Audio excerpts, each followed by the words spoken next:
Writing about endings is hard because it implies that the writer has some idea of what an ending is, what an ending feels like, if something actually is an ending at all. And attributing advice or wisdom or guidance to a particular ending is even harder, because the idea is that with a couple of words or well-laid paragraphs, the writer can sum up everything that was learned until the point called the end. And those words or well-laid paragraphs will, these writers insist, encapsulate the spirit of the experience that has ended. Many people are good at doing this. I have heard writers deliver their words in impactful ways, with tact and poise, and a well-inserted joke. I've heard intelligent speakers deliver well-written speeches, even if the speeches probably weren't written by them. That's actually what I spent my entire time doing in college, watching famous people give commencement addresses, like Ellen DeGeneres at Tulane, or Stephen Colbert at Northwestern, or Oprah Winfrey at Harvard, or President Obama at Michigan. I'll send you the links. Honestly, those are 4 of maybe 30. It's a miracle I'm graduating. It's really a miracle any of us are graduating. It's not that we all spent our nights binge-watching personalities give commencement speeches. It's that we represent students who dedicated their college careers to difficult study and rigorous programs. And I'm not just talking about the HAB. Plus, if you were an HAB attending the Murray and Reddick lectures, you did have to sit through 2 speeches a year, and we never got Oprah. The level of academic drive and talent in this room is astounding.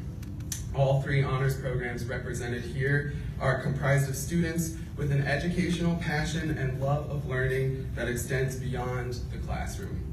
The challenge presented by our studies as Xavier Honors students is not taken on by those who balk at intellectual struggle or aren't intrigued by a complex question. Indeed, Xavier as an institution provides an environment especially suited for such struggles and questions, through its liberal arts background, which is successfully represented by the types of classes offered in the honors programs we recognize today. So today, I'm not going to deliver a speech about endings. I am instead urging each of us to consider these days as a beginning which will allow you to nourish your years here as Xavier Honors students, dedicated to the difficult challenge of growing intellectually and seeking knowledge everywhere in the world. I'm sure it would be appropriate here to quote some ancient thinker on how all human beings have a desire for understanding, but as Aristotle once said, it's 2018, Google it. As we go out into the world, we are members of an intellectual community. We have the capacity to do more, especially than just Googling it, and to strive to learn more and better the whole of human knowledge. We, of course, have to thank our mentors in our various programs for making us successful. With the HAB comes to mind professors such as Dr. Byrne, Dr. Strunk, Dr. Hogue, and Mr. Arns, and for those of us graduating today, Mr. Norton.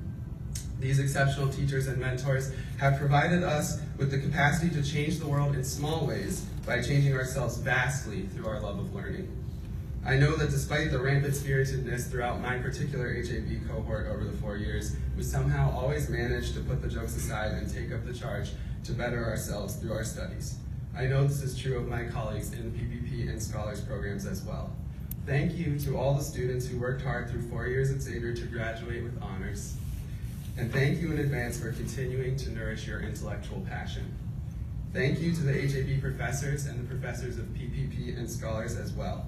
Last and certainly not least, thank you to the parents, friends, and family of those graduating today. If your graduate was anything like me, it's been 4 years of highs and lows. We have, however, reached the beginning.